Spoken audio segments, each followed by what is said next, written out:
Doutora Simone, por favor. Simone Rousapfel, fisioterapeuta respiratória, especialista em neurologia, doenças neuromusculares, trabalha na Abdin, ACD, voluntária no ambulatório do setor de investigações das doenças neuromusculares da Unifesp, desenvolve implantação de serviços e consultorias em fisioterapia respiratória, é membro do Conselho Deliberativo da Associação Procura da Ela. Pode continuar. Boa tarde. Ficou fácil agora, né? Eu ia lá cumprimentar o Thiago, falar belíssima aula, vontade que dá agora. Eu falei, vou te arrebentar. Não, vem dar aula agora. Né?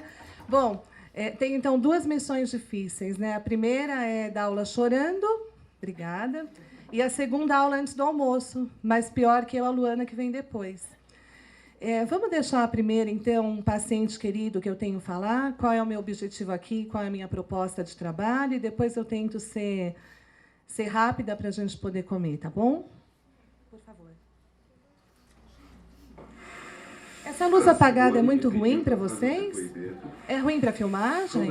Ah, então vamos. Aí ninguém vê a gente chorando. Oi, pessoal. A Simone me pediu para fazer um depoimento sobre a minha doença. A doença é a ELA, que também é conhecida como esclerose lateral, esclerose amiotrófica lateral, ou também doença dos neurônios motores. Então tudo começou com uma dorzinha de garganta. Eu fiquei com uma dorzinha de garganta, fui tomando aquelas pílulas para garganta, mas não melhorava, eu procurei o médico. O médico fez uma porção de exames, pediu vários exames de laboratório e disse que eu não tinha nada. Aí eu não melhorava, fui outro médico. O médico me examinou todo, pediu um monte de exames que eu levei, ele disse que não tinha nada. Que assim eu fui de médico em médico, até que eu fui do pneumologista, e ele me examinou bem, que falou, eu estou desconfiado que o senhor tenha ela. Eu pedi, então ele pediu alguns exames que eu fui fazer, e quando eu levei os exames para ele, ele falou, realmente o senhor tem ela. Eu perguntei o que é ela, ele falou, é uma doença muito rara, pouco conhecida, e por isso o diagnóstico é muito difícil. Mas eu sou pneumologista, eu não posso tratar disso. O senhor procure um neurologista. Então procurei a doutora Karim, que me fez o exame detalhado, examinou analisou todos os meus exames e concluiu que realmente eu estava com ela. Aí eu perguntei para ele o que era ela, ele me explicou.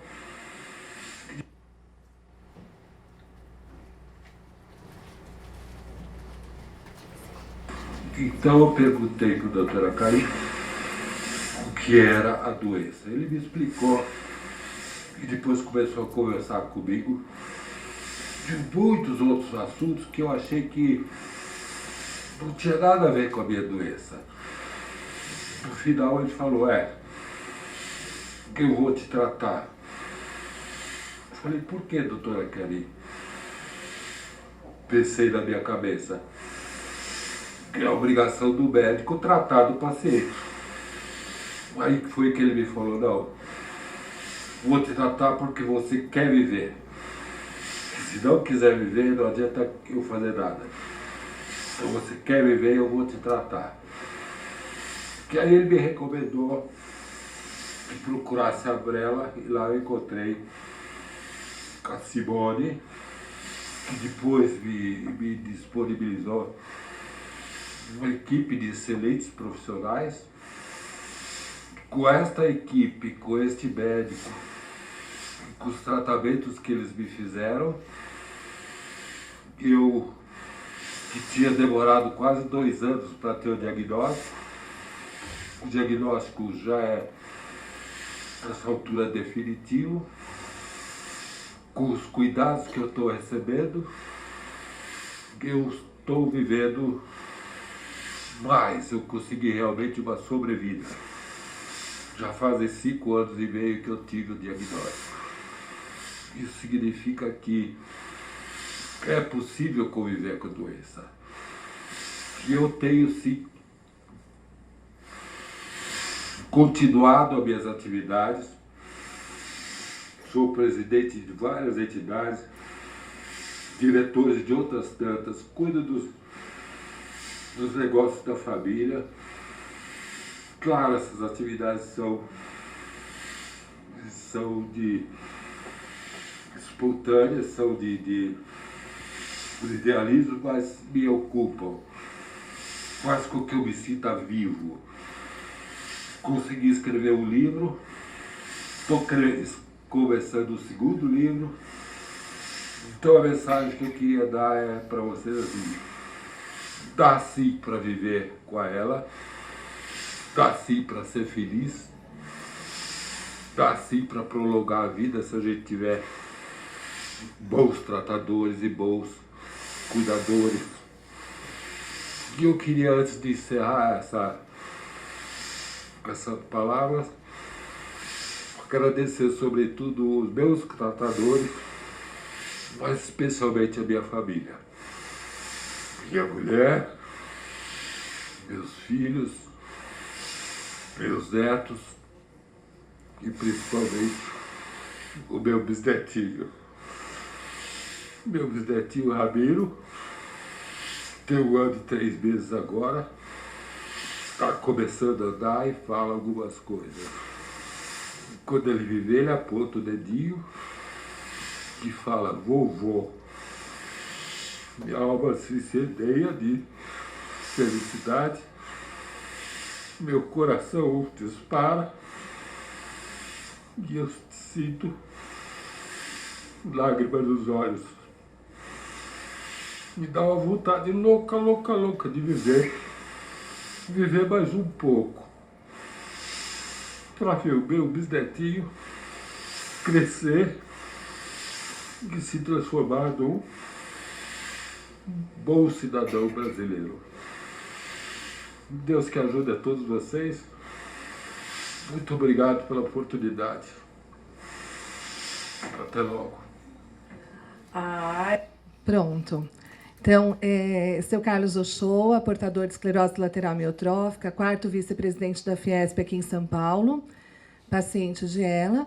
Quando eu o conheci, ele estava na cama, bem abatidinho, com diagnóstico há alguns anos, queria fazer um marcapasso diafragmático, usava uma máscara de nariz e boca, falava muito pouco e comia também de forma inadequada por falta de ar. Eu achei um desperdício, um homem tão bonito, tão elegante, tão cheio de ideia e de vida, ficar na cama, preso à cama. E eu pensei que com o diagnóstico dele eu não posso fazer nada, mas eu posso fazer algo, né, para melhorar isso. E aí eu propus essa interface que ele estava usando, essa máscara que vocês viram, que, aliás, eu gostaria que tivessem prestado atenção na máscara, que permite que ele fale, que ele coma. Então, ele usa o equipamento 24 horas, sim, mas ele fala e ele come com essa máscara. As narinas estão machucadas, às vezes ressecam, sangram, mas é um preço, tudo tem um preço, nada é perfeito. A gente ainda não tem máscaras assim 100%. Tudo tem que ser revezado, então hoje a gente faz um revezamento de interfaces, uma para dormir, uma para falar, uma para comer, faz ponto de pressão, não importa. Importa é que a gente segue a vida com as armas que a gente tem, né? O que não pode é ficar na cama. Gostei muito da fala do Tiago, muito mesmo, porque da Cris, né? Eu cheguei tarde, não vi, mas eu sei que todo mundo desta equipe fala a mesma coisa. A gente nem imagina o que cada portador de ela sente. Isso não se pode imaginar, isso é muito individual. Mas a gente tem muita vontade de melhorar, de ajudar, de colaborar, né? A gente sabe que é possível conviver com ela. Então, essa equipe toda, ela luta a favor da vida, não a favor da doença. E o nosso grande desafio em São Paulo e no Brasil todo é promover qualidade de vida para todo mundo. Acabar com esse estigma de que não é possível, né, conviver com a doença. É uma doença terrível como tantas outras, e a gente precisa ir em frente. Não pode ficar na cama, não pode ficar parado. O seu Carlos, a partir daí, voltou às reuniões da Fiesp, da Admin, da Bilux, e pronto. Chama um táxi adaptado, leva bateria, aparelho moderno e vai trabalhar. É assim que a gente tem que viver, trabalhando, né? E tantas outras pessoas estão. O doutor Antônio, que é um médico aqui de Higienópolis, também vai trabalhar. Todo dia vai para o consultório com a peça bucal que a gente já mostrou em outras oportunidades. Então, o principal objetivo dos tratamentos é isso. Não é manutenção de vida. Manutenção de vida não tem garantia para ninguém, nem para mim aqui, né? Eu estou aqui agora, daqui a pouco eu saio ali fora, tenho um treco. Que manutenção de vida? É qualidade de vida. Eu também tenho que ter qualidade na minha vida. Quantas vezes eu tive paciente que na consulta seguinte ia sem o cuidador? Nossa, seu João, cadê a dona Beatriz? Ih, filha, infartou. Né? Então, calma lá, nada de ficar falando em manutenção de vida, é qualidade para todos nós. Tiago bem falou, a gente não foi feito para ficar parado, então é qualidade de vida para todo mundo. Vamos nos mexer, nos movimentar, vivendo um dia de cada vez em busca de uma situação melhor. Quantos profissionais tem aqui na sala? Pode levantar a mão, quem é fisioterapeuta? Ai, que bom, que alegria. Normalmente ninguém levanta a mão, né? Que alegria. Isso também me dá a certeza de caminhos melhores, porque eu entendo a dificuldade de vocês. Eu estava vendo o Tiago falar e muitos pacientes e familiares ao redor falando: ah, mas o profissional não aceita. A gente fala, mas ela não escuta. A gente pede, mas ela não faz, né? Então, é muito difícil, porque o paciente sozinho, o familiar sozinho, como que ele chega até a equipe? Como ele fala para um profissional cheio de ego, de vaidade, que estudou tanto, né? Que o que ele está fazendo está tudo errado. Tem que falar, gente. Tem que falar. Infelizmente, nesse caso, tem que falar. Está tudo errado. Ou você entende a minha doença, entende o meu tratamento, ou eu fico sem me tratar. Tá certo? Quando a mãezinha dela falou, não vou mais, desculpa. Não vai mesmo. Vai fazer o quê? Vai piorar, né? Então, é uma alegria quando tem muito profissional junto, que a chance da gente reproduzir conhecimento, trocar ideia e fazer a coisa certa, ela vai aumentando. E eu acredito que, de grão em grão, a gente vai fazer assim um grande prato, né? E as coisas vão melhorar, o tratamento vai melhorar. Porque hoje a principal causa de complicação na ELA não é a evolução natural da doença. Se a gente deixar a evolução natural da doença, ela causa menos mal do que a iatrogenia, que é o erro. O erro médico, o erro de equipe, o erro de conduta, o erro de cuidador. E o erro ocorre em todos os níveis, né? No nível nutricional, psicológico, fisioterapêutico, em todos os níveis. Então, a desinformação é que acaba causando grandes problemas na condução dessa doença. Então, vocês não têm que ter medo de procurar informação e solicitar que os profissionais façam aquilo que for informado de forma correta. É um direito nosso, né? Se o profissional não souber, não tiver a humildade de retroceder, de aprender, ele não serve, a gente troca de profissional. É assim que funciona. Mais fácil para quem tem mais dinheiro e contrata uma equipe particular, verdade. Mais difícil para quem tem que ir num serviço público, verdade. Mas se você vai num serviço público amparado com um bom relatório, dizendo o que você pode e o que você não pode, carimbado por um profissional, e esse serviço não se submeter a esse relatório, você tem direito a procurar justiça. Não é assim? Então, é difícil, mas não é impossível. Sempre tem um caminho para a gente tratar os nossos problemas de saúde com mais qualidade. No caso das doenças neuromusculares de forma geral, a gente tem grandes conquistas, porque tem várias liminares para dieta, né, Cris? Para remédio, para ventilador, enfim, para cadeira de rodas, né? Tem muitos processos que funcionam bem. O que acontece muitas vezes é que nós somos preguiçosos também. Quantas vezes eu falo, vamos entrar com um mandato contra a Secretaria de Saúde pedindo um aparelho de tosse, um aparelho ventilador melhor, né? E a família põe 1.200.000 obstáculos. Ou vamos trocar de profissional, ai, não dá, eu não posso, é caro. E aí também a gente fica limitado. Outra coisa que acontece muito, eu estava olhando também para a carinha de vocês e pensando, né? Eu falo tanto, o Thiago fala, a Cris fala, todo mundo fala, né? Mas quando sai daqui, a gente faz. A gente muda mesmo algumas condutas, né? Às vezes as pessoas me chamam na emergência e eu vou. Eu largo tudo, né? Perco umas coisas boas e vou. Aí eu chego lá e falo, vamos fazer assim, assim, assim, vamos fazer qualquer coisa, né? Para não ficar pior, a gente faz qualquer coisa na hora. Melhorou, eu não recebo mais notícia. Só quando piora de novo. Às vezes eu sou atrevida e ligo. E aí, tá fazendo tudo que a gente combinou? Olha, eu até estava, mas eu fiquei tão bem que agora eu parei. Eu parei porque eu estou cuidando do meu netinho, eu estou indo na piscina, eu estou vendo a novela. E aí? Então, assim, ouvir, praticar sempre, todos os dias, né? Qual é o dia que pode não fazer exercício respiratório, por exemplo? Alguém sabe? Nenhum. Nenhum dia. Motor, nutricional, nenhum. A gente luta contra uma situação muito rápida. Então, nenhum dia. Qual é o dia de folga? Nenhum. Né? Eu também não tenho nenhum dia de folga e não morro. É assim, é nenhum. Essa é a condição que a gente enfrenta, tá bom? Então, por favor, aproveitem o dia de hoje, a parte da manhã e a parte da tarde, principalmente para refletir sobre o papel de vocês no tratamento. Porque é muito fácil delegar para os profissionais, para os cuidadores, mas também não assumir a nossa parte. Isso tem assim, me preocupado muito nos últimos meses, né? Muito mesmo, porque eu me desloco muito. E quando eu volto para uma reavaliação, tudo aquilo que eu pedi, que eu escrevi, eu costumo escrever quando eu consigo, né? Não está sendo executado. E isso é uma iatrogenia. A iatrogenia da família, né? Do paciente. No nosso encontro passado, a Marcinha, que ela até saiu agora, ela enfatizou bem. Ah, mas e quando a gente quer fazer e o paciente não quer? Não, aí tudo bem, é opção. Né? Aí é com a Vânia, com a Dani. Aí é opção. Mas, assim, você tem que oferecer. Se ele não pode fazer, você oferece, você tenta, você se esforça, tá bom? Então, era isso para introduzir, porque, se não der tempo de falar o resto, isso era o mais importante. Não adianta nada eu falar um monte de coisa aqui na frente, mostrar um monte de equipamento e todo mundo achar legal, né? Ah, que legal que o seu Carlos fala, come. Ah, mas eu não consigo usar essa máscara.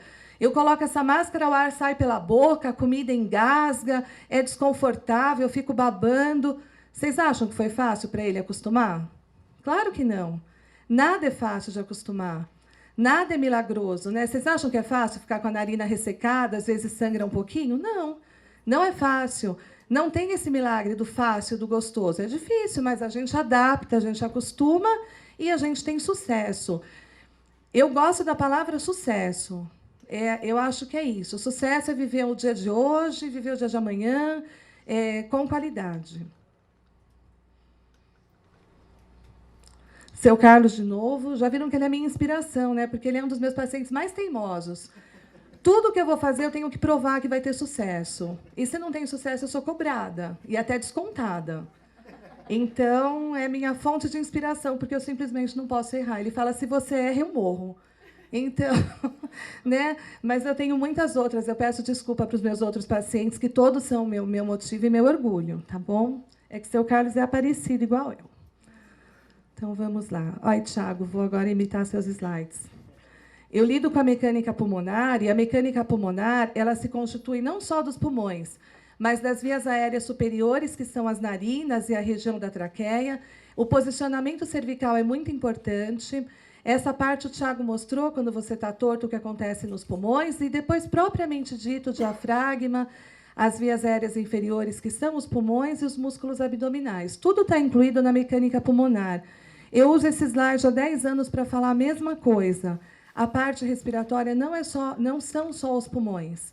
Ela começa nas narinas. Então, você precisa hidratar as narinas, precisa limpar as narinas. Uma narina obstruída não entra ar, né?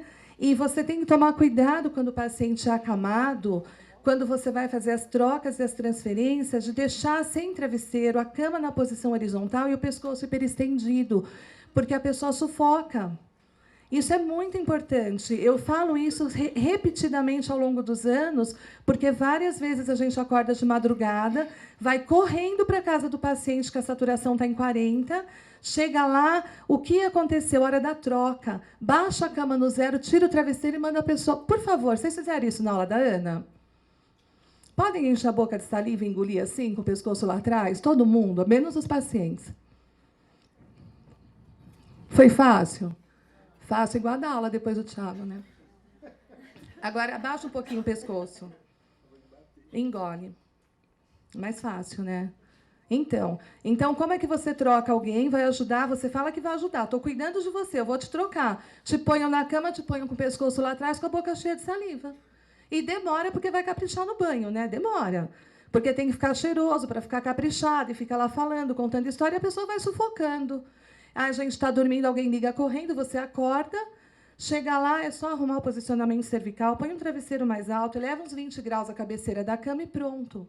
Tá bom? Então, isso faz parte da mecânica pulmonar. A mecânica pulmonar não são só os pulmões, o cuidado começa no posicionamento. Se você fizer isso todos os dias, e a pessoa todo dia sufocar um pouquinho, engolir um pouquinho de saliva para os pulmões, ao longo de uma semana ela faz uma broncopneumonia. Tá? Isso é muito real. Isso dá muito trabalho para a gente. Então, precisa tomar cuidado, começar olhando a pessoa de frente. Fez inalação hoje? Está com o nariz ressecado? Você bebeu água? E aí a gente vai estar tratando dos pulmões. Posicionamento é tudo no caso da mecânica pulmonar, tá? Então, precisa lembrar bastante disso. Aí, Thiago, igual a sua. O diafragma, o Thiago já falou muito bem do papel dele. O diafragma ele responde mais ou menos a 70% do ato inspiratório. Um dos motivos que a gente não usa respiron. Por que não pode usar respiron? Porque quando o diafragma vai à falência, ele faliu, tá? 70% da minha respiração não funciona adequadamente.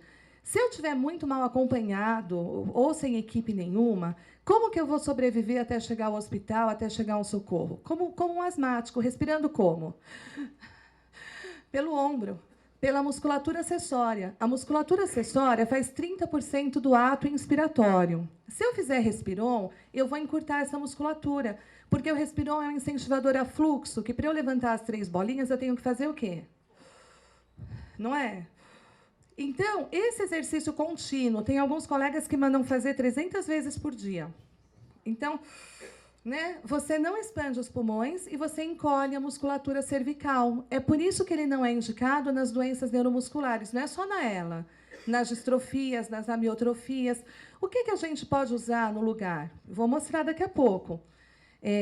Então, tem outras alternativas, outros recursos. Se você tiver uma capacidade vital forçada acima de 80%, de 80% a 100%, você tem os pulmões normais, tá? Então, se você tiver uma capacidade vital forçada, feita por espirometria, entre 80% e 100%, você pode usar o Voldine. Vai fazer diferença na sua vida? Depende de cada caso. Mas tem gente que gosta de recurso respiratório. Então, o Voldine, com CVF de 80% a 100%, é um recurso que você pode utilizar. O Respiron, nunca. Nem com 100%, nem com 150%. Nas doenças neuromusculares. Tem trabalho provando escrito para a gente referenciar? Não tem. Os que têm um N muito pequeno. Mas tem a nossa evidência clínica e os nossos pacientes e as respostas ao longo desses anos. Alguns colegas estão fazendo trabalhos comparativos de Respiron, Voldine, Ambu, mas ninguém publicou nada ainda, porque é claro que o resultado está sendo uma porcaria. Mas nós vamos acompanhando, tá bom? Mas tem exercícios muito melhores. Então, entender que o diafragma faz 70% do ato inspiratório e a musculatura acessória 30%, e que você não pode queimar essa musculatura acessória fazendo exercícios de encolher o pescoço e que não enchem os pulmões de ar, é importante, é o primeiro passo. Tem muito Respiron por aí. Agora, se eu tiver uma pneumonia, uma cardiopatia, se eu infartar, eu posso usar Respiron? Posso. Quando a gente fala isso, não quer dizer que a técnica não é indicada para ninguém, ela não é indicada para doença neuromuscular. Tá? Qualquer outra pessoa, o fisioterapeuta tem a liberdade de escolher a técnica que ele achar melhor para tratar. Se a técnica é boa ou não, aí não é essa questão, mas ela pode ser usada. Então, aí está a musculatura acessória, né? Tanto da da inspiração quanto da expiração. A gente mostra muito Stephen Hawking porque é um ícone, é um marco, mais de 50 anos de doença e a nossa esperança. A gente tem que olhar para cada caso assim, né? Se ele pode, eu também posso. Não é isso? Se ele chegou lá com 50 anos de doença, tantas histórias bonitas, eu também posso. Eu sempre olho isso para seguir em frente. Quando eu vou fazer um objetivo de tratamento, eu faço objetivo a médio, a curto, médio e longo prazo. E quando eu penso em longo prazo, eu penso nele, né? A doutora Cari mostra muito, eu aprendi muita coisa com ele, eu acho que está certo, faz muito sentido a gente se espelhar naquilo que está indo bem. Já foi falado bastante como a doença funciona, a gente pode pular essa parte, e lembrar que ela envolve todos os grupos musculares respiratórios, os de puxar o ar, os de tossir e os de falar e engolir. Portanto, a gente precisa tratar a fraqueza da musculatura inspiratória, porque se a gente não tratar, vai fazer o que o Tiago disse, vai fazer microatelectasia, eu vou começar a respirar curto e rápido, isso vai fazer uma hipoventilação. A hipoventilação altera os gases, eu começo a acumular gás carbônico e altera a relação ventilação-perfusão, que nada mais é que a troca de oxigênio por gás carbônico. Se o meu gás carbônico sobe, o meu oxigênio desce. O oxigênio é espelho do gás carbônico. Se eu estou com a saturação de oxigênio baixa, eu estou com o meu gás carbônico alto. A hipoventilação noturna ela ocorre principalmente durante o sono REM. Eu peço desculpa pela parte técnica, né? Mas a gente tem profissionais aqui, eu tenho que aproveitar. Então, ela vai ocorrer durante o sono REM, aquele sono mais profundo, que a gente só mexe os olhos, o movimento rápido dos olhos, né? Todos nós, durante o sono REM, o tônus muscular diminui. A gente fica mais relaxado, entra num sono verdadeiramente profundo. O sono tem fase 1, 2, 3 e REM. Várias vezes durante a noite eu entro no sono REM. Eu passo por esse ciclo. Quando eu tenho uma doença neuromuscular e eu tenho uma capacidade vital forçada mais baixa, mesmo que eu não tenha sinais nem sintomas durante o dia, durante o sono REM, eu vou sendo acometida de uma fraqueza muscular que não faz os meus pulmões expandirem direito. Como os pulmões não expandem direito, eu começo a respirar rápido, mais superficial, de forma que eu não ventilo os pulmões. E começa a faltar oxigênio, claro, de forma sistêmica para todos os órgãos. Bom, qual é o recado dessa história? Que quando você fizer uma avaliação respiratória, e o profissional falar, durma com o aparelho ventilatório, acredite nisso, tá? Porque essa parte é difícil. Mas aí eu escuto sempre da esposa ou do marido, né, o cuidador. Ela dorme super bem sem aparelho. Eu vejo ele dormindo, ele dorme super bem. Não precisa de aparelho. Ele acorda bem, ele dorme bem, ele respira bem, ele não tem queixa. Por que você quer pôr um aparelho? Porque precisa. Né? Não é tratamento? É tratamento. O tratamento ele é preventivo, ele é precoce. Eu quero pôr o aparelho agora para prevenir que essa hipoventilação noturna durante o sono REM faça uma desregulação, uma alteração da relação troca de oxigênio por gás carbônico e acabe me trazendo complicações de perda de músculo, de complicações sistêmicas ao longo do prazo. Por quê? Se eu não tenho oxigênio para os órgãos vitais, eu tenho que tirar de algum lugar. De onde eu vou tirar? Dos músculos. Eu começo a fazer uma depressão muscular, eu começo a emagrecer. Por que eu estou emagrecendo? Se a minha parte nutricional estiver em ordem e eu estou emagrecendo, é porque durante o sono REM eu estou perdendo massa muscular. Eu estou tendo que ceder oxigênio para o resto dos órgãos. Como que eu vejo isso? Fazendo uma avaliação respiratória, fazendo uma oximetria noturna. É muito fácil. Se eu faço uma oximetria noturna e o meu oxigênio está baixo durante o período do sono REM, é claro que eu preciso ventilar nessa hora, né? Então, eu acho que eu mostro esse esquema para ver se as pessoas entendem que não se trata de ventilar bem ou mal. Quando a gente tem queixa respiratória, de fato, é porque a gente já perdeu mais ou menos 50% das fibras do diafragma. Então, quando eu falo em usar precocemente, é antes que isso aconteça, né? Da mesma forma que a gastro, como a Cris falou. Pois não? Você vai me fazer chorar? Não. Então fala. Tem um mito que a gente não procura, a gente já se deparou demais com o pessoal. Eu não quero usar o BiPAP porque o BiPAP vicia. Podia dar uma explicadinha pra gente? Nossa, super importante essa colocação do Thiago, é verdade. Eu não lembraria de falar isso. Os profissionais, principalmente alguns profissionais que não conhecem doença neuromuscular, eles falam assim para o nosso paciente: não vai dormir com esse aparelho que esse pessoal aí não entende nada. Porque você vai dormir com esse aparelho, vai ser igual ficar com o braço engessado. Você vai perder músculo e você vai piorar, você vai ficar acostumado, né? Gente, então vamos lá. Quando você quebra o braço, você fratura um osso e você engessa por quê? Se não engessar, o que acontece com o osso? Ele vai ficar torto. Você pode fazer uma trombose, pode perder o braço, perder o movimento, não é? Quando você usa o BiPAP, é porque o diafragma está cansado, ele precisa relaxar. Ele só vai relaxar no BiPAP. Se você indicou o BiPAP, é porque você já teve perda de fibra. Quando você coloca o BiPAP, você vai descansar as fibras restantes, né? Se você não colocar o BiPAP, as fibras restantes vão continuar sendo degeneradas, com uma rapidez, com uma velocidade incrível. E isso é fato. A gente não tem como evitar isso. Então, colocar o BiPAP é como você colocar uma cadeira de rodas para a perna cansada. Você está perdendo a marcha, mas você ainda está andando. Você coloca a cadeira de rodas para descansar, para conservar energia, não é? Colocar o BiPAP precocemente é a mesma coisa. O BiPAP vai funcionar como uma cadeira de rodas para as pernas cansadas. A outra opção é colocar o BiPAP depois, quando eu não ando mais. Eu não estou andando, eu preciso de uma cadeira, não preciso? Porque a outra opção é não andar. Se eu tirar uma cadeira de quem não anda, o que acontece com a pessoa? Cai. Se eu tenho indicação de usar o BiPAP porque eu não respiro sozinha e eu tirar o BiPAP, eu vou ter graves consequências da falta de ar, tá bom? Então, a indicação do BiPAP... Bom, eu vou falar, mas eu vou antecipar, depois eu pulo os slides. A gente faz avaliação a cada 3 meses, mais ou menos, se tiver tudo bem.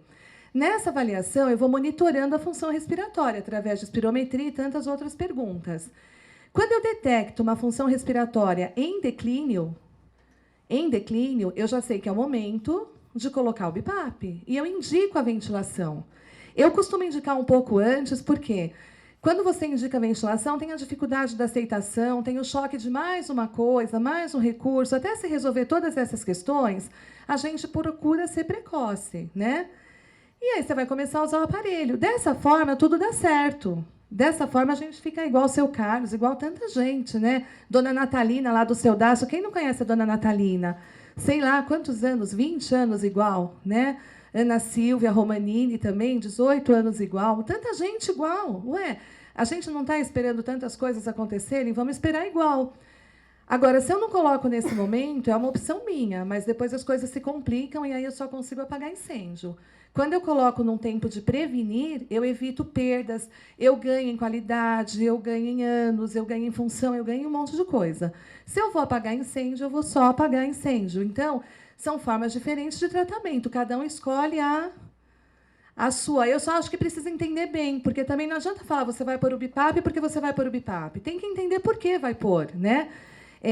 Eu nunca chamo ninguém com uma CVF de 80%, de 100% para pôr o BiPAP, porque eu entendo que uma coisa é um tratamento preventivo, a outra coisa é um tratamento desnecessário.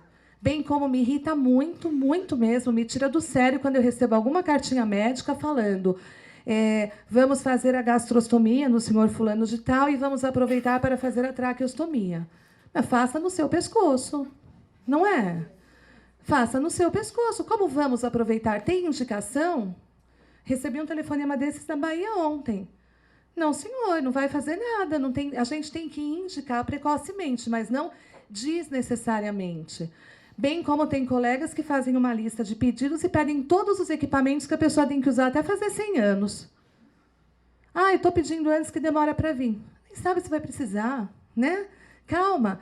Precoce, não desnecessário. Cuidado com isso, porque você onera o Estado, onera o convênio, onera a família, desespera todo mundo com indicações que não são necessárias. Então, tem que confiar na equipe, tem que saber que a equipe está pedindo de forma preventiva, explicando por que é para fazer. Agora, fazer ou não já é outra história, né? Tudo bem? Quer falar mais alguma coisa sobre isso? Não? Então, não vai colocar o BiPAP e ficar viciado. Agora, qual é a questão? Isso também é importante, né? Poxa, ela colocou o BiPAP e piorou. Ela estava piorando. Ela passou da hora de colocar, né? É claro que ela piorou, ela já estava ruim. Então, isso acontece. As pessoas não fazem as coisas no tempo programado, e aí as ações entram juntas, porque aí você está com falta de ar, você quer colocar. Aí você começa a usar o tempo todo e fala que o BiPAP piorou a sua função respiratória. Isso é impossível, impossível. Não existe uma chance, uma única chance de você piorar com uma medida de conservação de energia. Não existe, impossível, tá bom? Podem confiar nessa indicação. Não tem como. Então, esse é o processo da indicação de todas as medidas. Através da verificação da fraqueza da musculatura inspiratória, é que eu indico os exercícios de Voldine, de Ambu, de BiPAP, de todo o resto. Tá? Eu estou falando um pouco do Voldine, gente, porque eu sei que, às vezes, a gente tem polêmica, tem dúvida, tem profissional aqui, fica com dúvida. Eu acho importante vocês saberem. Mas não indiquem Voldine para CVF abaixo de 80%, porque aí a gente vai estar perdendo tempo de recurso e outras técnicas, tá? E qualquer dúvida também a gente pode discutir à tarde sobre isso.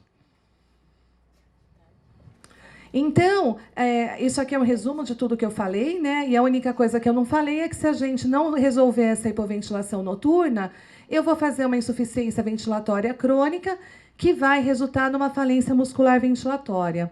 Falência muscular respiratória para a gente também não é problema, porque a gente tem os ventiladores, né?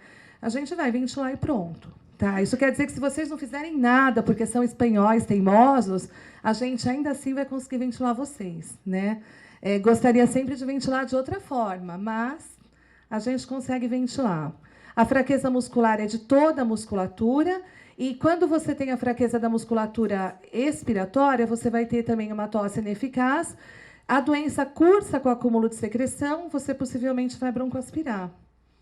É um conjunto, né? Um grande sinal de que a fraqueza diafragmática está importante e que você está com áreas... O que é microatelectasia e atelectasia? São áreas do pulmão dos pulmões que não ventilam direito. Os pulmões não abrem inteiros, eles vão fazendo áreas de fechamento, eles vão, a gente fala colabando, vão fechando pequenos fechamentos, né? Então, pequenas regiões passam a não ser ventiladas adequadamente. Como o pulmão é um lugar escuro e úmido, e fechado ainda é bom para bicho. Então, qualquer bactéria vai entrar lá e vai fazer um grande estrago.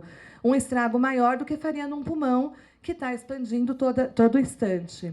Isso então, você começa com um fechamento pequeno, pode ter uma grande área de fechamento pulmonar, vai reter secreção nessa área. Agora, outra coisa importante, para quem não tem um profissional que sabe avaliar, para saber se a sua fraqueza diafragmática é muito intensa, é você deitar de barriga para cima sem travesseiro. Se você não tiver um instrumento de avaliação, eu aprendi isso com a Clariane. Gente, aliás, eu acho importante falar isso, né? Quem começou o tratamento respiratório das doenças neuromusculares aqui no Brasil foi a doutora Ana Lúcia Langer, que é uma médica da área das distrofias musculares, que segue a linha do Dr. John Bach, que é um médico de New Jersey. Ela trouxe esse tratamento para o Brasil. Ela era do Einstein, ela tem um filho com Duchenne. A Clariane, que é a Maria Clariane Berto Hayashi, trabalhava com ela no Einstein, levou esse tratamento para a Brela, lá para o setor do doutora Karim. Foi dar aula lá no CEAF com a Alessandra Dorsa, né? Me contratou como estagiária e contratou Eduardo Vital e o Jairo. Aí nós todos começamos a trabalhar em conjunto. Então, a Lê foi aprendendo lá em Goiânia, eu fui aprendendo aqui, Eduardo foi aprendendo, e assim a gente foi ampliando. Mas, na verdade, toda a nossa linha de raciocínio, ela vem do ensinamento que a Clary trouxe com a doutora Ana e que segue a linha do Dr. John Bach. Então, quando forem procurar artigos e pesquisas, deem uma olhadinha no que ele publica. Dr. John Bach, médico de New Jersey. E o Miguel Gonçalves, que é um fisioterapeuta que trabalha com ele. Assim, eles têm muita parceria. Muita coisa que a gente tem em aula, tem slide, vem do Miguel. Outro dia eu fui dar uma aula em Curitiba, eu quase infartei. Era uma aula de Duchenne, e eu colei um monte de slide do Miguel, que ele dá, a gente paga caro pra caramba o curso dele, né? Ele fala, pode usar o que quiser, né? E a gente usa os slides. Aí um pneumologista foi dar aula antes de mim, a aula era igual. Igual. Era igual. Eu falei, não pode. Não pode, não é possível. Esse cara fez o curso do Miguel também, né? Mas aí deu tempo de eu trocar de aula e pronto, deu tudo certo. Ficou todo mundo bem, só estão sabendo agora que eu contei, né? Senão ninguém ia saber. Mas é por isso. É comum vocês virem num curso, no outro curso, ver a Alessandra Dorsa falar, o Thiago, e todo mundo falar igual, e ter slide parecido. porque a gente segue esta linha de tratamento, que é a linha do Dr. John Bach. Nada saiu da nossa cabeça, né? Esse conhecimento foi adquirido, pesquisado, aplicado, confirmado o resultado. É por isso que a gente insiste neste tratamento, que não é um protocolo. São conhecimentos adquiridos e aplicados, tá bom? De forma individualizada ao longo do tempo. E aí a Clariane, voltando, falava, né? Se você não tem nenhum instrumento de avaliação, manda o cara deitar e tira o travesseiro. Se ele não conseguir respirar, é porque ele já tem 50% de diafragma danado e tem que usar o BiPAP. Pronto. Essa é a avaliação mais grosseira que existe, que funciona. Se você não consegue permanecer deitado de barriga para cima por uns 5 minutos sem travesseiro, é porque você precisa de ajuda ventilatória, né? É claro que, se você não tem um BiPAP, você suspende a cabeceira da cama de imediato, antes de ir atrás de um. Então, você vai dormir sentado, né? Até conseguir resolver esse problema, tá bom? Uma forma da gente entender que está faltando diafragma para respirar. Se nada disso for resolvido, começa a retenção de dióxido de carbono, que é o gás carbônico, e a gente evolui para narcose e coma. São aqueles casos que a gente chega no hospital, não tem ventilador, está com oxigênio baixo, e quando as pessoas ligam, elas falam: eu acho que está tudo bem, porque meu pai está cor-de-rosa, está super tranquilo. Não está tudo bem, né? Cor-de-rosa é gás carbônico narcosando. Na verdade, você precisa ser rápido para resolver isso aqui, tá? Se você não tem nenhum sinal durante o dia e você tem hipoventilação noturna durante o sono REM, você também pode evoluir para uma insuficiência respiratória aguda. É aquele caso de emergência que você chega no hospital com falta de ar e todo mundo sai correndo para fazer alguma coisa. É nessa hora que acontece a maior causa de iatrogenia. Eu vou atropelar meus slides, depois eu pulo só para não perder o raciocínio, tá? É nessa hora que você chega no hospital com uma insuficiência respiratória aguda, a saturação baixa, 60, 70, e a equipe te recebe com catéter de oxigênio. Tá? Essa é a hora. Se você tem um BiPAP em casa e você chegou no hospital sem o BiPAP, olha, parabéns para você, né? Você pediu um catéter de oxigênio. Porque o que eu oriento os meus pacientes é: você entra no hospital com o BiPAP na mão e a máscara no rosto e vai gritando: eu não fico sem esse aparelho. Né? Se você não fala, quem está com você vai gritando. Já, mesmo que esteja fora da tomada, você põe a máscara, finge que está no rosto e vai procurando uma tomada e vai gritando. Porque, se você não fizer isso, vamos pôr um catéter de oxigênio. E não pode. Por que não pode? O oxigênio vai te matar? Não é que o oxigênio vai te matar. O que está te matando é falta de ar. E o oxigênio não ventila. Então, você tem que ter um BiPAP para encher seu pulmão de ar. Porque o oxigênio vai ficar lá soprando, né? Então, você precisa, naquela hora, de pressão, de ar. Ou alguém vai pegar um ambu e vai encher seu peito de ar e vai respirar para você, ou vai ligar um ventilador e você vai respirar. Secundariamente, se você já está nessa situação, é porque o seu centro respiratório primário, que funciona à base de baixos níveis de oxigênio, já quebrou, já está danificado, alterado. Então, você já não tem mais essa resposta. Você está respirando pelo seu drive secundário. E o secundário, ele funciona e responde a altas doses de oxigênio. Você suplementa a baixas doses, de oxigênio. Se você suplementa o oxigênio nessa hora, o que acontece com o comando do cérebro? Ele fala assim: peraí, tem muito oxigênio aqui, eu não preciso mais respirar. Então, aí você também respira mais fraco, porque o comando está entendendo que aquele catéter de oxigênio que entrou no seu nariz é você respirando. Por esses dois motivos que você não pode usar oxigênio. O primeiro, porque você precisa de força, precisa ventilar. E o segundo, porque o seu comando respiratório, ele não pode entender que você está cheio de oxigênio. Senão, ele também vai te fazer respirar mais fraco e superficial. O resultado dessas duas coisas é que, mesmo com catéter de oxigênio, você volta a acumular gás carbônico. Volta a acumular gás carbônico, em questão de minutos você está em coma, narcosando, dependendo de quanto está a sua CVF. Alguma dúvida quanto isso?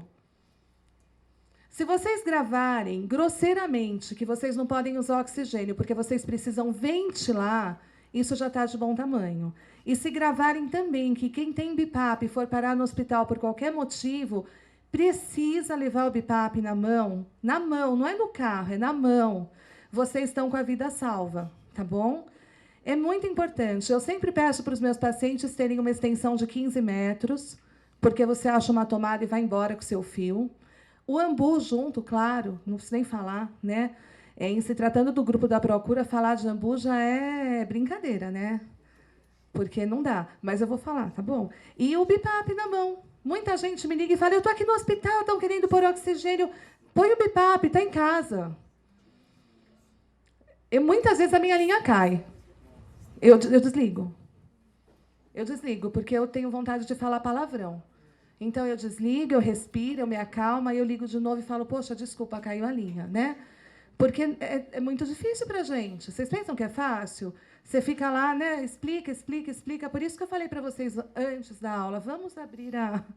Vamos verdadeiramente entender o porquê de cada coisa, tá bom? Porque é muito ruim para mim sair daqui e receber uma ligação de vocês amanhã falando, eu estou aqui no hospital, está com o BIPAP? Manda aumentar o parâmetro. Não, não trouxe. Isso é muito rotineiro. Então, aí já não é falha da equipe, é falha nossa, né? Falha de orientação, talvez nossa, que acompanhamos, que em algum momento não enfatizamos essa importância. Então, daqui para frente, eu prefiro perder 20 minutos da aula falando disso, da importância de você chegar no hospital com seu ambu, sua extensão e seu BIPAP no rosto.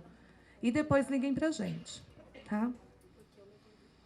Para poder resolver essa questão da insuficiência respiratória aguda. Poxa, Simone, mas se eu estou com BIPAP, eu estou usando BIPAP, por que eu tive uma insuficiência respiratória aguda? Vamos ver isso daqui a pouco. Me lembrem se eu não falar sobre isso. A insuficiência respiratória ela é lenta, ela é silenciosa e progressiva. Quando você tem uma CVF menor que 40%, uma saturação de oxigênio durante o dia menor que 95%, você está tendo uma falta de oxigênio secundária à retenção de gás carbônico. Tá? Eu tenho uma situação aqui que, se eu não tratar nesse momento, eu vou ter consequências mais sérias. Para que eu uso esses dados para os colegas que estão aqui? Para fazer relatório pedindo BIPAP.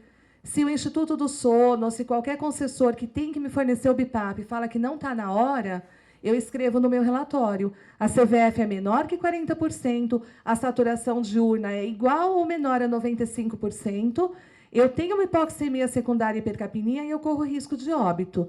Se for negado, a pessoa carimba negativa para mim, tá bom? Aí, se carimbar negativa, vocês, por favor, como familiares, processem. Porque muitas vezes eu consigo as provas de que está tendo uma iatrogenia do concessor e sabe o que a família faz? Nada. Fala que o serviço é maravilhoso. Eu fui lá naquele serviço, tão bonito, tão legal, teve cafezinho, água gelada, uma moça simpática, me deu um monte de sorriso, me deu até o telefone dela para ligar se eu precisasse de alguma coisa. E aí, pegou o BIPAP? Não, falou que eu não preciso. Então, aí a gente precisa lembrar, sim, precisa sim, tá? Se eu estiver nessa situação. Por favor, meu pai foi agora no HC, o Frederico passou, ele fez, deu 69% dele, e aí eles já passaram, o doutor Frederico recomendou o BIPAP. Aí, no Instituto do Sono, falaram que não, que ainda não, que iam entrar com ambu. Tá ok isso? Posso confiar? 69%. Tem sintomas? Por hora, não. Não, nada. Vocês são de onde? Oi? São Paulo? São Paulo. É assim, tudo está correto. O doutor Frederico está correto, porque ele quer iniciar uma ventilação precoce, e, muito provavelmente, ele já observou um declínio dessa função pulmonar da última avaliação para essa. Antigamente, quando eu podia entregar os BIPAPs lá na Brela, onde eu ficava, porque há alguns anos atrás era muito mais fácil. Eu via um paciente como seu pai, eu falava para ele, vai lá em cima no Instituto do Sono e pega um BIPAP. Aí eu ligava lá e falava, o paciente está indo pegar um BIPAP. Eles davam um BIPAP, a bateria, o no-break, voltavam lá para mim e eu programava, né? Agora não é assim, agora o caminho é muito mais tortuoso. E quando eu tinha essa autonomia, eu também pedia muito BIPAP com 70% de CVF, muito. Porque eu acredito muito que 70% é um número legal para você fazer preventivo, porque na próxima avaliação você já pode ter 50, 49, né? Então, eu acho muito legal. Então, eu acho que o doutor Frederico está certo. Por outro lado, existe uma questão econômica em São Paulo e no mundo e no governo federal, né, que o nosso dinheiro não está onde devia estar. Então, as pessoas preferem usar a regra mesmo, que fala que uma CVF abaixo de 50% ela é indicação de BIPAP acompanhada de sintomas. Então, tem alguém do Instituto do Sono aqui? Que bom. O que eu oriento para todo mundo, né, que tem uma CVF, inclusive o seu pai, na próxima avaliação lá no sono, tem uma CVF acima de 70% e quer pegar um BiPAP porque alguém que acompanha acha que é importante. Chega lá, sim, e fala o seguinte: olha, eu não consigo dormir à noite, eu estou com muita dor de cabeça quando eu acordo, eu tenho pesadelo que eu estou sufocando, eu deito de barriga para cima e o ar não entra no meu pulmão e eu estou realmente com muita falta de ar. E aí ele vai sair com BiPAP, porque ele vai ter sintomas de hipoventilação noturna, tá? Eu acho muito importante gravar esse trecho. Mas se falarem, eu falo que é mentira. Tá bom?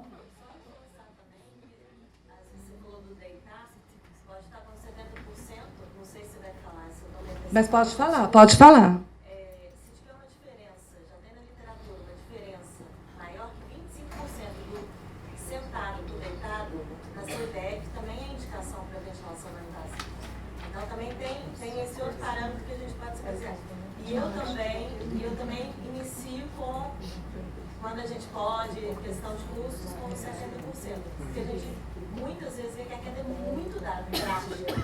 Então, é o 70 para 2 meses, está 50 ou 40. Então, isso mesmo. Isso que a Luana falou é super importante. Hoje, quando você manda uma pessoa fazer espirometria, ela é feita sentada e depois ela é feita pós-broncodilatador. Agora, se você tem ela e não tem bronquite, nem enfisema, nem nada, por que você faz pós-broncodilatador? Para ver o que exatamente? Nada, né? Então, se você tem esclerose lateral amiotrófica, ou qualquer doença neuromuscular, você tem que fazer o que eu faço. Uma espirometria sentada e uma espirometria deitada. Essa é a nossa espirometria, sentada e deitada, porque essa diferença maior que 25% a 30% de sentada para deitada também indica fraqueza diafragmática e eu consigo ventilar precocemente, tá bom? Eu não acho que o doutor Frederico viu isso, porque eles não deitam, né? Não, certeza. Isso é fato. Mas a gente podia começar a aprender a deitar os pacientes para fazer expiro, né? E tem um terceiro ponto da espirometria muito importante, que é pós-ambu. Eu faço os 3. Eu faço sentada, deitada e depois do ambu, que é para saber se o exercício de empilhamento de ar está sendo efetivo. Não adianta nada eu ficar mandando empilhar e não mensurar. Eu preciso, ou através da espirometria ou da tosse, mensurar se eu estou conseguindo efetivamente empilhar o ar, tá bom? Então, é isso, tá? Tá tudo certo, as indicações estão certas, o Instituto do Sono está certo, o doutor Frederico está certo. E eu acho que você fala que tem sintomas de hipoventilação noturna e sai de lá com BiPAP. Quando eu vejo que alguém precisa de BiPAP e tem uma CVF que não ajuda, que é boa, aí eu oriento essa fala. Ou coloco no meu relatório, quando eu vou pedir para algum outro município, essa fala também. Usar o BiPAP precocemente é muito bom, porque você tem a liberdade de usar um dia e não usar o outro. Você pode se adaptando aos poucos, usar um número menor de horas, né? Usar só quando estiver cansado. Então, é uma boa fala. O Jorge falou que eu já estourei meu tempo, tá? Então, vamos correr. Senão, vocês não vão almoçar. Quais são os sintomas de hipoventilação noturna que a gente pode observar para quem não está dormindo bem, né? Então, você vai ter cansaço, falta de ar, dor de cabeça de manhã, bifrontal aqui, preferencialmente nessa região mesmo, tá? Na região frontotemporal, que é onde acumula o gás carbônico. E essa dor de cabeça, ela passa uns 15 minutos depois que você acorda, sem remédio. Você começa a respirar e vai lavando o gás carbônico e a dor de cabeça passa. Esse é o sintoma mais proeminente de hipoventilação noturna. Você pode acordar de noite com falta de ar ou coração disparado, ter muito sono durante o dia e tantas outras coisas. Emagrecimento também é outro sinal proeminente quando você está bem nutrido, está com bom acompanhamento nutricional e está emagrecendo. Tontura, só tontura não, tem que estar acompanhada de alguma outra coisa. Dor de cabeça, a dor de cabeça e emagrecimento, eles são mais proeminentes que o resto, tá? Se você não vê isso precocemente, mais tardiamente você vai ter os pés inchados, irritado, ansioso, alteração da função intelectual, mais deprimido, tudo por retenção de gás carbônico. A vontade de namorar vai estar diminuída, o corpo vai doer, redução da memória, enfim, né? Eu acho que não vale a pena deixar isso para tão tarde só por não ter vontade de namorar, né, gente? Não dá, né? É demais. Além de estar, né? Não tem jeito.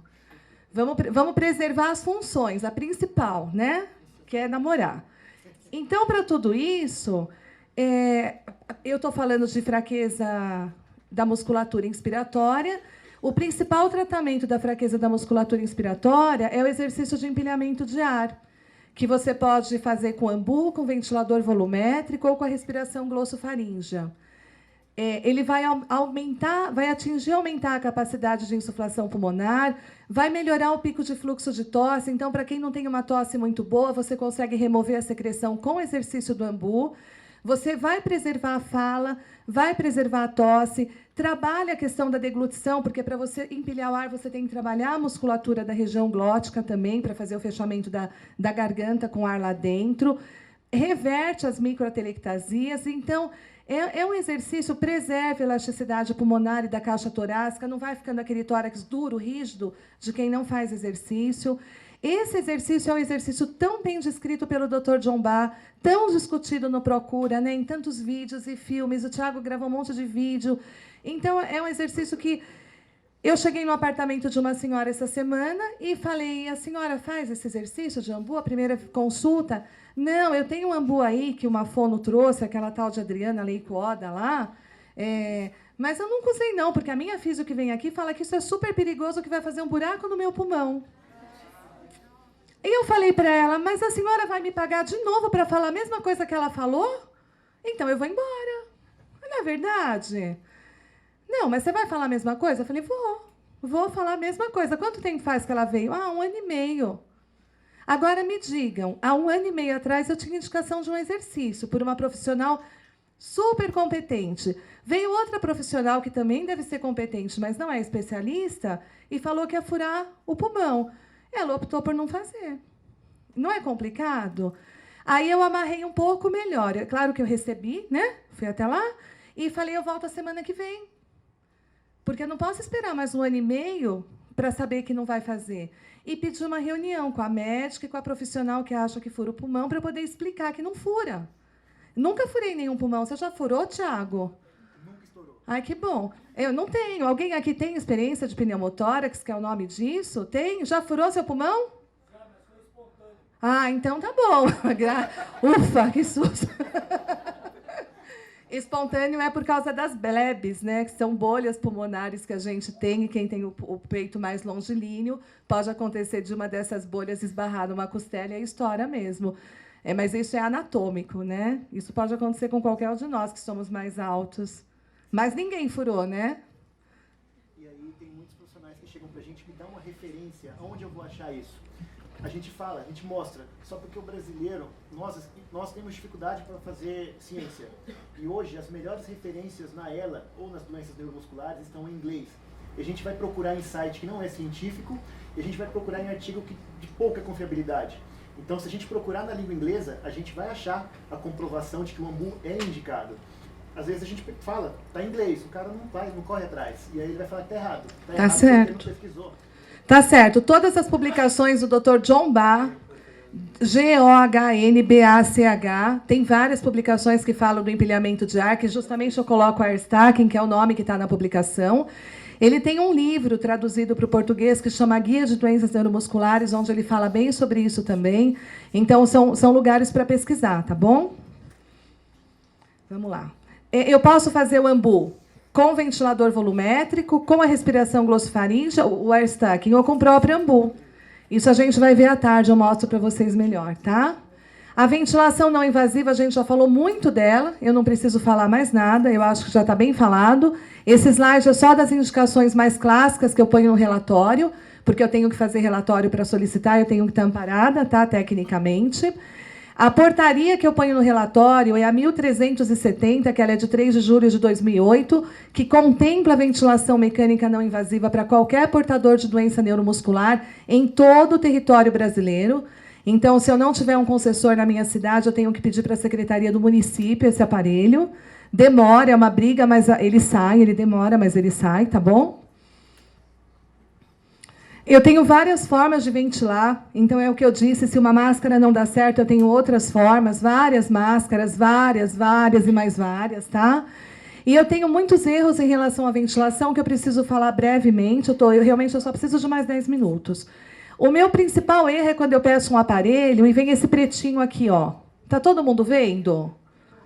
Então, né? Essa semana eu recebi 3 fotos de gente ventilando com pretinho. Não dá para ventilar com esse aparelho. Esse aparelho tem o nome de BiPAP em cima dele. BiPAP.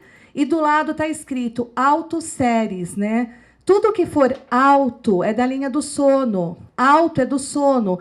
Qual é a diferença de um aparelho da linha do sono para um aparelho de ventilação? Primeiro é o preço. Eu vou falar do preço porque eu sei que vocês pesquisam preço. E é importante saber. Um aparelho de ventilação básico ele vai estar em torno de 10 a 14, 15 mil, por causa do dólar. Um aparelho de sono, da linha do sono, ele vai estar aí a partir de 3 mil, por exemplo. É uma diferença muito grande. Com o preço de um, você compra 3, 4 do outro. Tá? Então, quando alguém oferecer um aparelho de ventilação... Outro dia tinha uma moça fazendo uma vaquinha para comprar um por 3 mil. Ela não ia comprar, não serve. Né? Não serve. A vaquinha tinha que ser, na verdade, uma boiada. Né? Não ia dar uma vaquinha. Precisa de mais dinheiro. E segundo, que não precisa de dinheiro nenhum. O aparelho é disponível por portaria federal de forma gratuita. Tá? Então, a gente tem que pensar bem antes de adquirir um equipamento errado. E quando você faz agora para os profissionais, os colegas, quando fazem um relatório pedindo, tem que pedir certo. Eu trouxe comigo hoje uns modelos de relatório, para quem quiser já pegar, porque toda aula eu falo, eu vou dar para algum colega e eu não tenho. Então, está pronto. Onde eu escrevo quais os aparelhos que não servem. Não servem aparelhos da linha do sono, do tipo BiPAP, M3 Alto Séries, VPAP-S. Tudo que for espontâneo ou automático não serve. Vocês que ventilam precisam de um ventilador que tenha frequência de backup. Frequência de backup quer dizer o quê? Se você não respira, o aparelho tem uma programação para respirar por você durante o sono REM. Senão, não adianta nada. Você entra no sono REM, não tem programação feita para você, você vai ficar com uma máscara no rosto, um fluxo bem baixinho, o ar não vai entrar no seu pulmão. Você vai piorar muito e muito rápido. Tá? Então, essa é a principal causa de erro, é querer ventilar com CPAP. Mas não é só a CPAP. Esse daqui chama BiPAP, porque BiPAP quer dizer o quê? Binível pressórico. BiPAP é binível pressórico. Então, quando você fala BiPAP, você está falando de 2 níveis de pressão e não necessariamente de frequência respiratória de apoio. Tá? Então, fujam dos CPAPs e fujam dos BiPAPs que não têm frequência respiratória.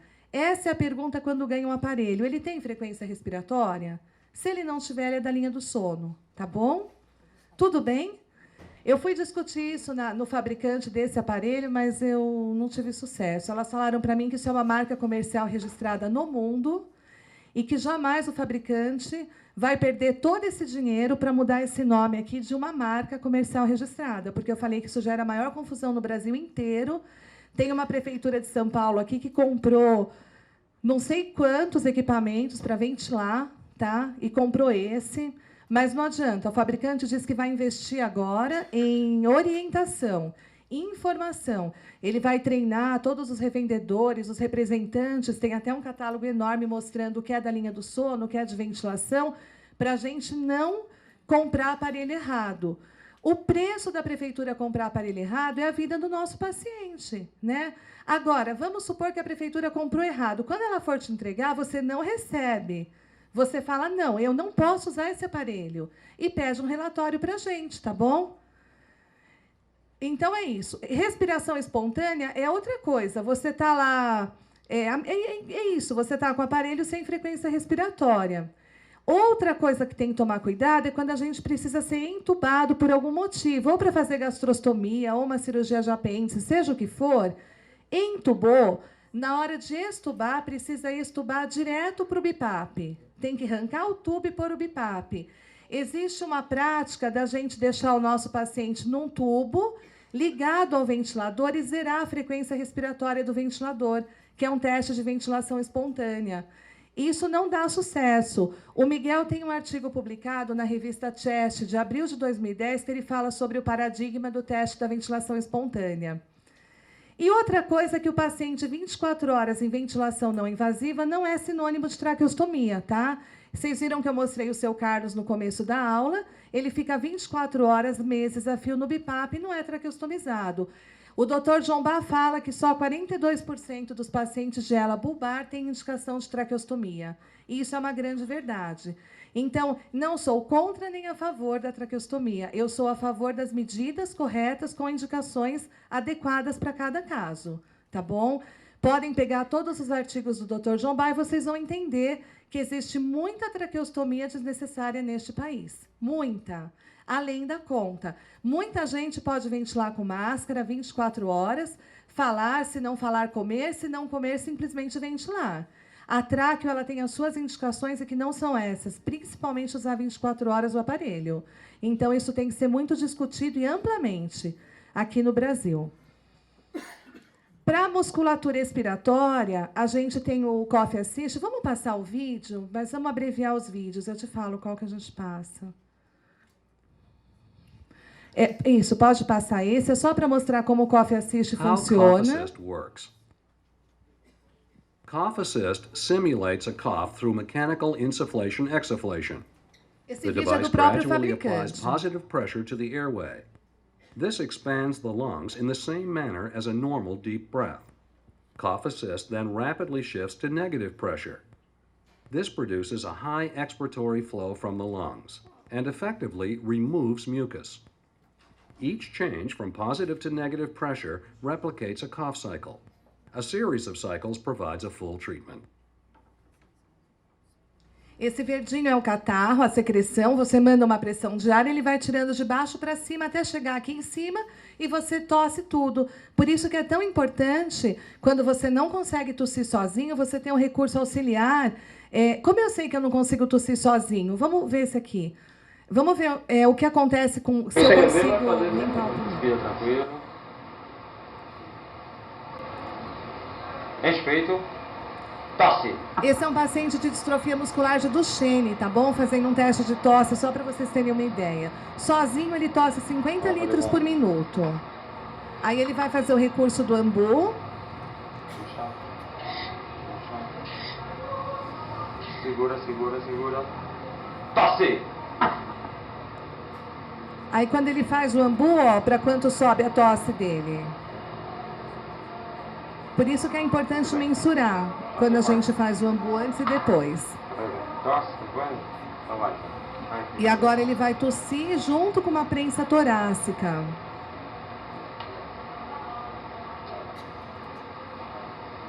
Puxa. Puxa. Puxa. Segura. 1, 2 e tosse. Olha para onde foi o botão. Então, era uma pessoa que sozinha não tossia, e quando ela faz o ambu e a prensa torácica, ela tem uma tosse eficaz que nem precisava de Coffee Assist. Por isso que tem que avaliar a indicação de cada um, tanto para a Duchenne quanto para ela, para qualquer doença neuromuscular. E aqui eu vou mostrar a melhor glossofaríngea que eu conheço, que antes a gente mostrava um filme da Clariane aí de uma moça que eu nem sei quem era. Olha que legal que é a glossofaríngea, para a gente aprender à tarde também, que aumenta a tosse.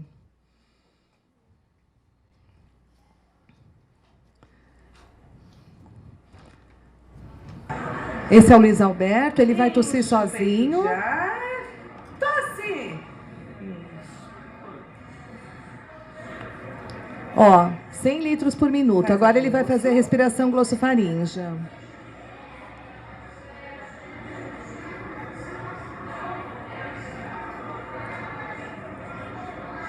Todo mundo tem que aprender essa técnica, tá? Se a gente tiver um acidente de carro e quebrar o pescoço, aprende e consegue ficar respirando sozinho até chegar ao socorro.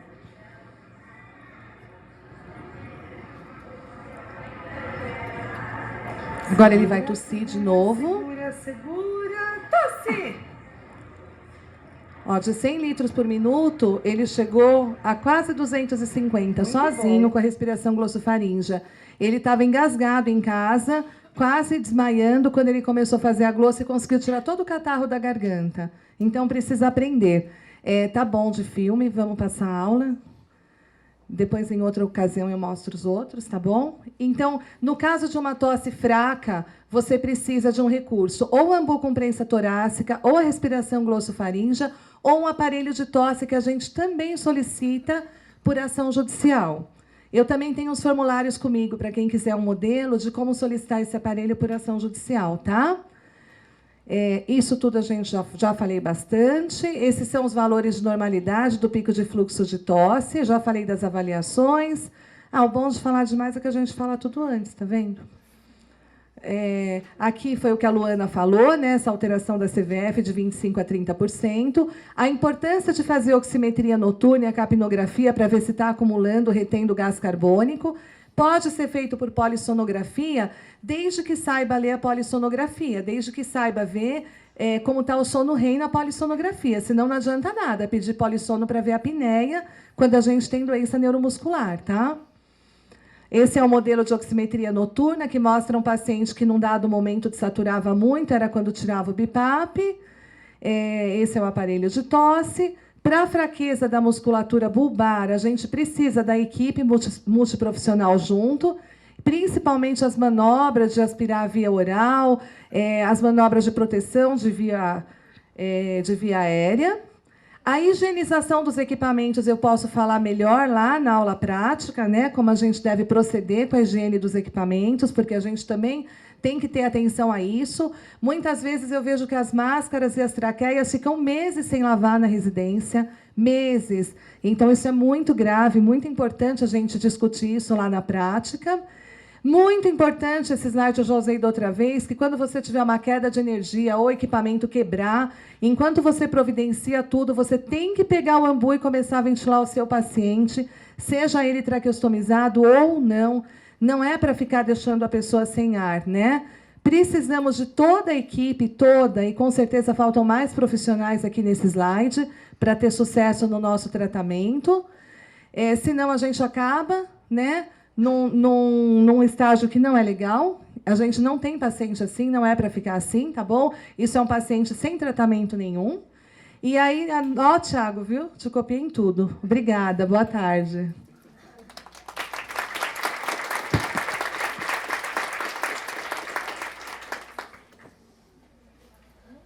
Obrigado, Simone.